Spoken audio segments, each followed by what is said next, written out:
नमस्कार दोस्तों, आज मैं चाहता हूं कि हम और आप एक ऐसे सफर पर चलें जो शायद आपके जीवन का सबसे महत्वपूर्ण सफर साबित हो सकता है। ये सफर किसी खूबसूरत पहाड़ी या विदेश का नहीं है। ये सफर है उस सच का सामना करने का जिससे हम पिछले 50 सालों से भाग रहे हैं। जरा एक पल के लिए अपनी आंखें बंद कीजिए। अपने जीवन की उन तमाम रातों को याद कीजिए जब आप देर तक ऑफिस में रुके रहे।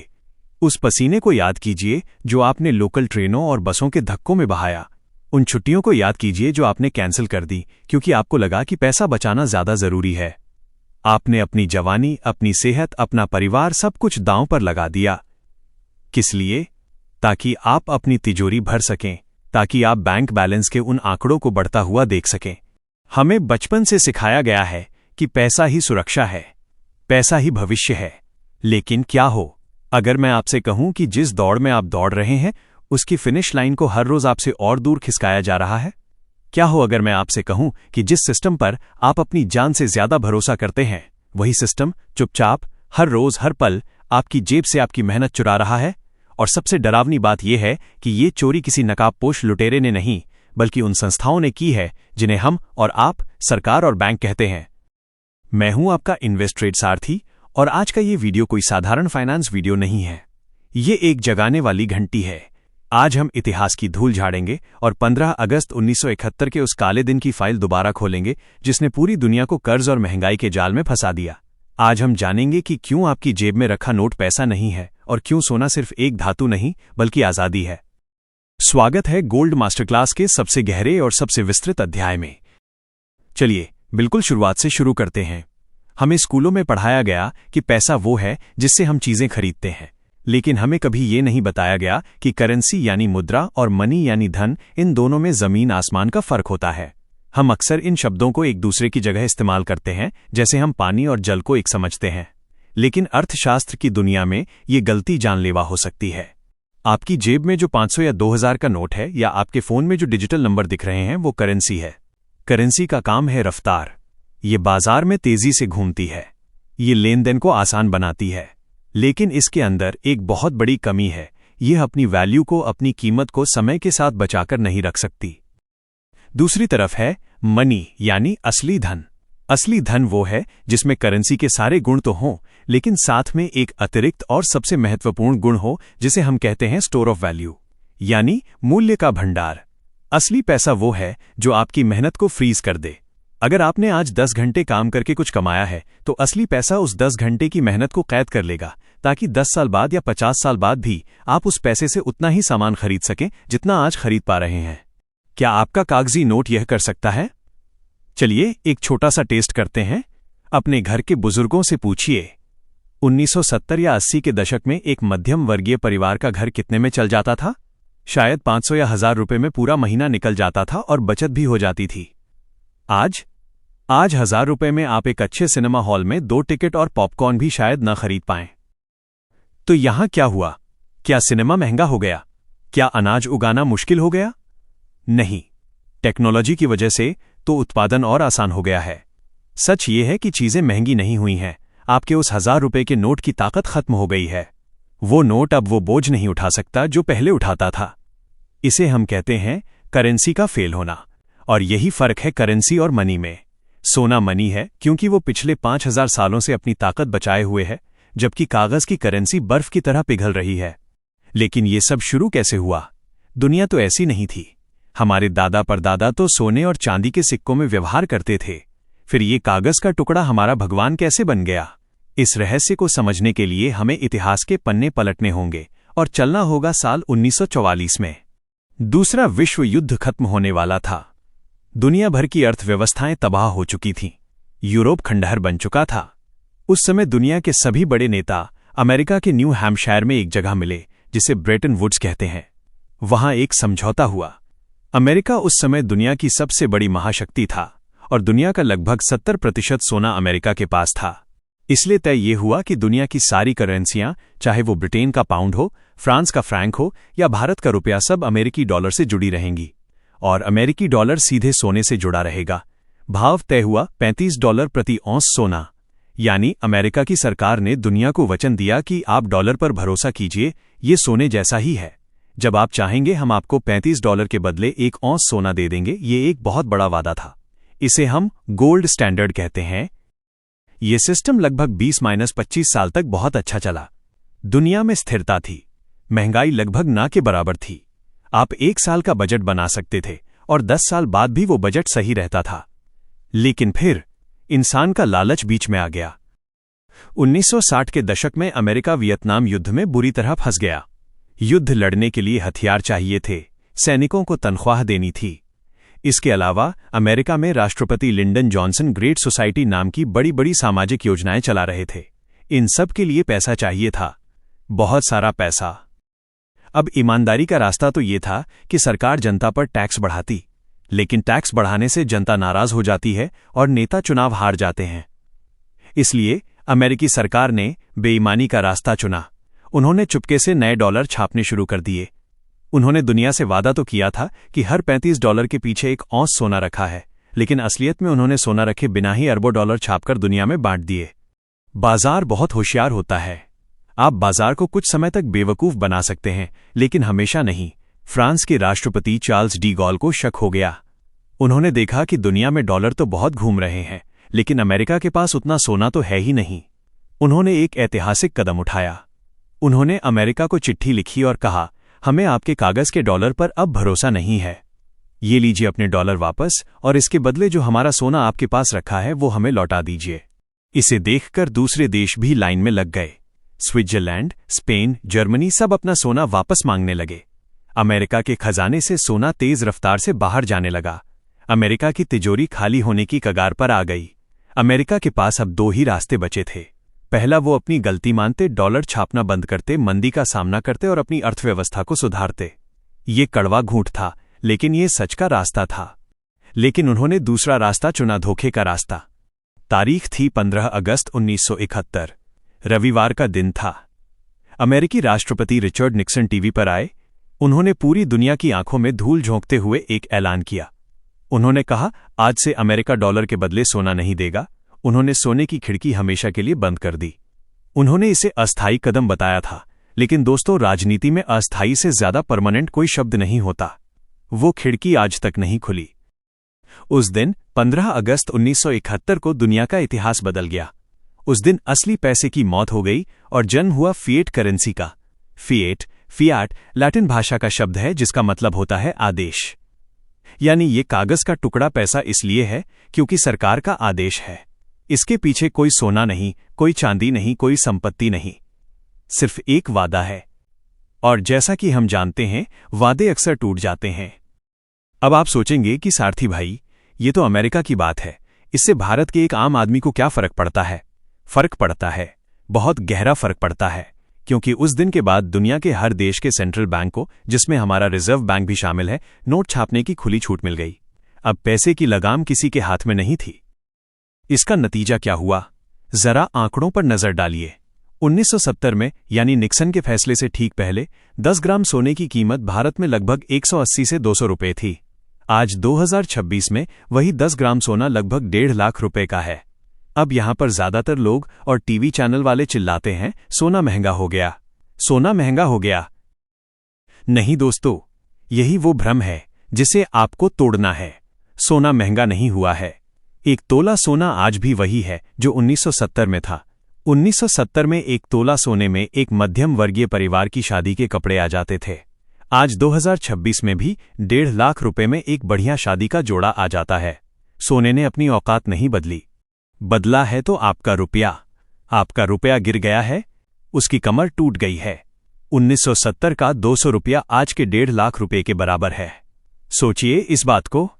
अगर आपके दादाजी ने 1970 में 200 रुपए तिजोरी में रखे होते तो आज वो रद्दी होते, लेकिन अगर उन्होंने 200 रुपए का सोना रखा होता तो आज वो 1.5 लाख होता। इसे कहते हैं मूल्य का संरक्षण। इस गिरावट को, इस लूट को अर्थशास्त्रियों ने एक फैंसी नाम दिया है, इन्फ्लेशन यानी महंगाई।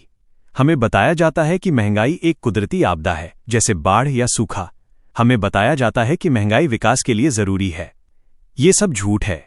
महंगाई कोई आपदा नहीं है, महंगाई एक नीति है। ये एक पॉलिसी है। महंगाई को आप एक छुपा हुआ टैक्स, इनविजिबल टैक्स मानिए।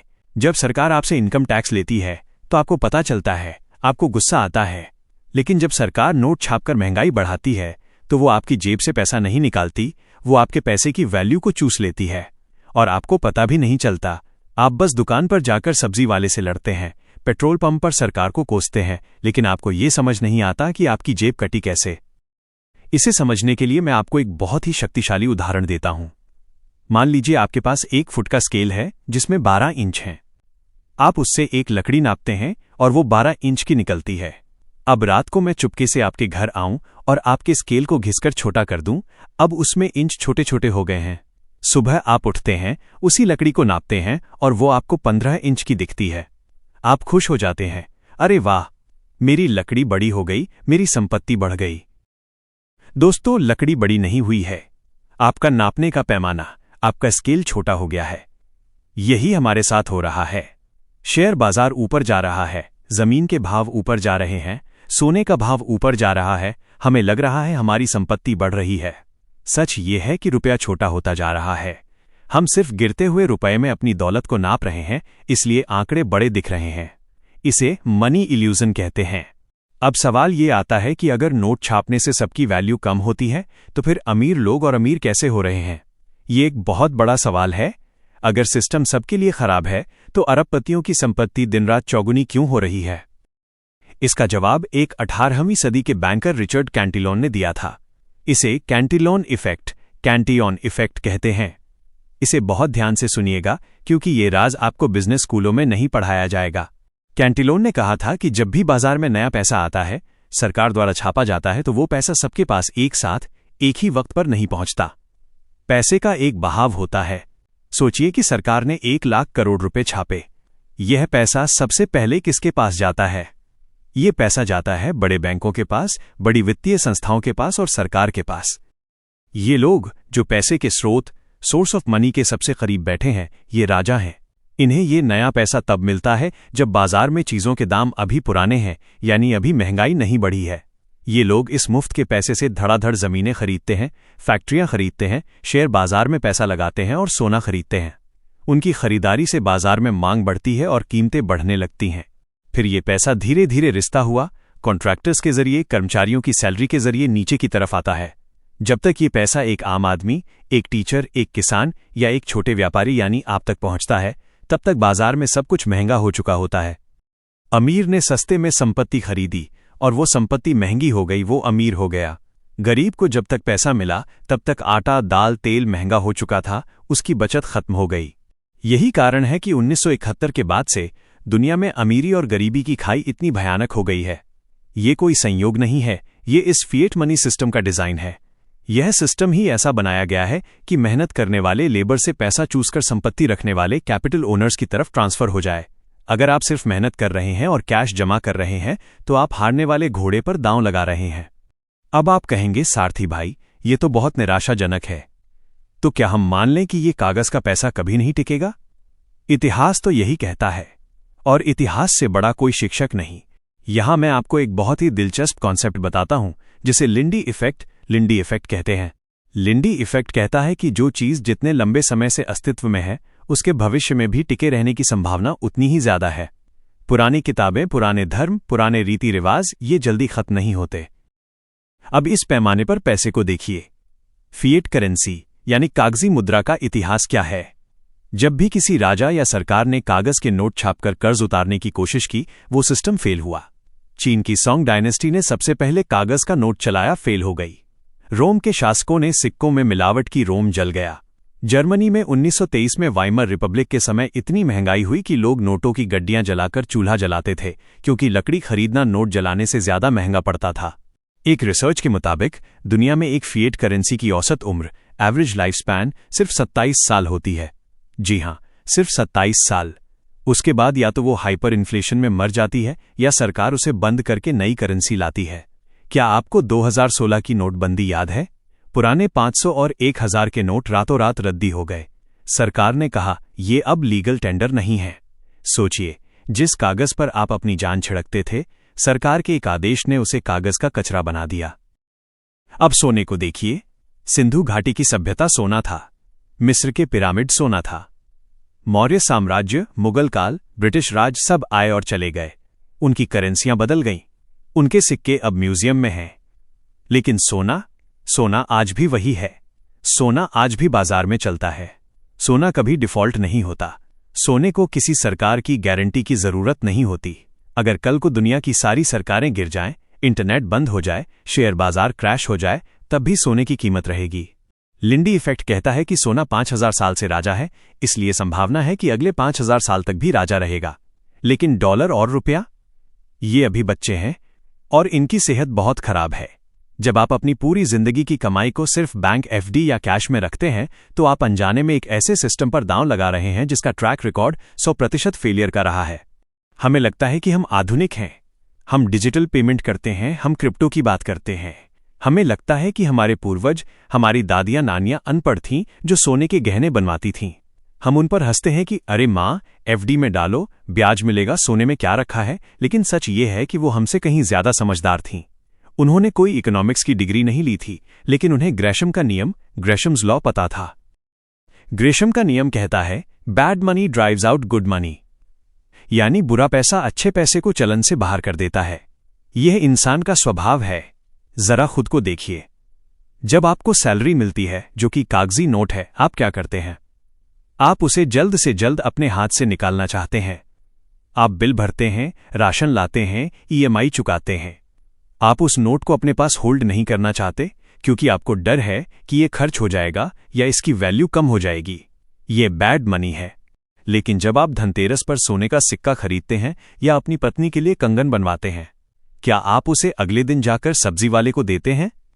नहीं, आप उसे तिजोरी के सबसे गहरे, सबसे सुरक्षित कोने में छुपाते हैं। आप उसे अपनी बेटी की शादी के लिए या अपने परिवार के बुरे वक्त के लिए बचाकर रखते हैं। आप उसे होल्ड करते हैं। क्यों? क्योंकि आपका अवचेतन मन, सबकॉन्शियस माइंड, जानता है कि ये गुड मनी है, ये असली पैसा है। भारत के घरों में आज 25,000 टन से ज्यादा सोना पड़ा है। ये एक अनुमानित आंकड़ा है, असली आंकड़ा इससे कहीं ज्यादा हो सकता है। दुनिया के बड़े बड़े अर्थशास्त्री और पश्चिमी देश इसे देखकर हैरान होते हैं। वो इसे भारतीयों का पागलपन या मोह कहते हैं, लेकिन मैं कहता हूं कि ये पागलपन नहीं है। ये है भारत के आम आदमी का वित्तीय सत्याग्रह है। भारत के लोगों ने हजारों सालों में यह सीखा है कि राजा बदलते रहते हैं, सरकारें बदलती रहती हैं, लेकिन सोना कभी धोखा नहीं देता। ये हमारी पर्सनल इंश्योरेंस पॉलिसी है जो हमें हर संकट से बचाती है। तो दोस्तों, 1971 से लेकर आज तक की इस कहानी का सार क्या है? सार ये है कि हम एक कर्ज आधारित अर्थव्यवस्था, डेट बेस्ड इकोनॉमी में जी रहे हैं। आज दुनिया पर $300 ट्रिलियन से ज्यादा का कर्ज है। इतना कर्ज जो कभी चुकाया नहीं जा सकता। और जब कर्ज चुकाया नहीं जा सकता तो सरकारें क्या करती हैं? वो और नोट छाप रही हैं। वो पुराने कर्ज को चुकाने के लिए नया कर्ज ले रही हैं। ये एक ऐसा गुब्बारा है जिसमें हवा भरी जा रही है और हम सब जानते हैं कि गुब्बारे का अंत क्या होता है। तो अब सवाल आता है, एक आम आदमी क्या करे? क्या हम डर जाएं? क्या हम कल जाकर बैंक से अपना सारा पैसा निकाल लें और सब कुछ बेचकर सोना खरीद लें? जी नहीं, बिल्कुल नहीं। डर में लिया गया फैसला हमेशा गलत होता है। मेरा मकसद आपको डराना नहीं, बल्कि आपको जागरूक करना है। आपको ये समझना होगा कि निवेश, इन्वेस्टमेंट और बचत, सेविंग्स में क्या फर्क है। बैंक में रखा पैसा बचत नहीं है, वो सिर्फ एक पार्किंग है। असली बचत वो है जो महंगाई को हरा सके। सोना आपको रातों रात करोड़पति नहीं बनाएगा। ये कोई लॉटरी का टिकट नहीं है। अगर कोई आपको ये कहकर सोना बेच रहा है कि ये 10 गुना हो जाएगा, तो वो झूठ बोल रहा है। सोना एक बीमा है। यह आपकी लाइफ जैकेट है। जब आर्थिक तूफान आता है, जब नौकरियां जाती हैं, जब करेंसी टूटती है, तब सोना ही वो चट्टान है जो आपको डूबने से बचाता है। आपको अपने पोर्टफोलियो में, अपनी कुल जमा पूंजी में सोने को सही जगह देनी होगी। कितना सोना होना चाहिए? 5%, 10% या 20%? और सबसे बड़ा सवाल, सोना कब खरीदना चाहिए? क्या अभी खरीदना चाहिए जब भाव आसमान छू रहे हैं, या रुकना चाहिए? सोने के भाव ऊपर नीचे क्यों होते हैं? इसके पीछे का गणित क्या है? इन सवालों का जवाब भावनाओं से नहीं, बल्कि ठोस गणित से मिलता है। एक ऐसा जादुई फॉर्मूला है जिसे दुनिया के सबसे बड़े हेज फंड मैनेजर्स इस्तेमाल करते हैं। उसे कहते हैं real interest rates. Real interest rates, ये वो चाबी है जो सोने के खजाने का ताला खोलती है। हमारे अगले एपिसोड में हम भावनाओं की दुनिया से निकलकर गणित की दुनिया में चलेंगे। मैं आपको सिखाऊंगा कि कैसे फेडरल रिजर्व और आरबीआई की ब्याज दरें सोने के भाव को नचाती हैं। हम जानेंगे कि कब सोना खरीदना चोरी करने जैसा सस्ता होता है और कब उसे बेचना समझदारी होती है। अगला एपिसोड आपको एक आम सेवर से एक प्रोफेशनल इन्वेस्टर बना देगा। तब तक के लिए आज रात जब आप घर जाएं तो अपनी उस तिजोरी को फिर से खोलिएगा, उन रखे हुए नोटों को देखिएगा और खुद से एक कड़वा सवाल पूछिएगा, क्या ये वाकई मेरा भविष्य है या ये सिर्फ सरकार का एक वादा है? और फिर उस छोटी सी सोने की अंगूठी या सिक्के को देखिएगा जो शायद आपने कोने में पटका हुआ है और उसे सम्मान दीजिएगा, क्योंकि जब वक्त खराब होगा तो वही छोटा सा टुकड़ा आपके परिवार की ढाल बनेगा। अपने बच्चों को पैसों के बारे में ये सच जरूर बताएं जो स्कूल की किताबें उनसे छुपाती हैं। अगर आज की इस चर्चा ने आपके दिमाग का कोई ताला खोला है तो इस वीडियो को अपने दोस्तों, परिवार और हर उस इंसान के साथ शेयर करें जिसे आप आर्थिक रूप से सुरक्षित देखना चाहते हैं। ये सिर्फ एक वीडियो सीरीज नहीं है, ये आपकी आर्थिक आज़ादी का आंदोलन है और इस आंदोलन में मैं इन्वेस्ट्रेट सारथी आपका साथी हूं। जागते रहिए, सवाल पूछते रहिए और असली सोने को पहचानिए। मिलते हैं अगले एपिसोड में। जय हिंद।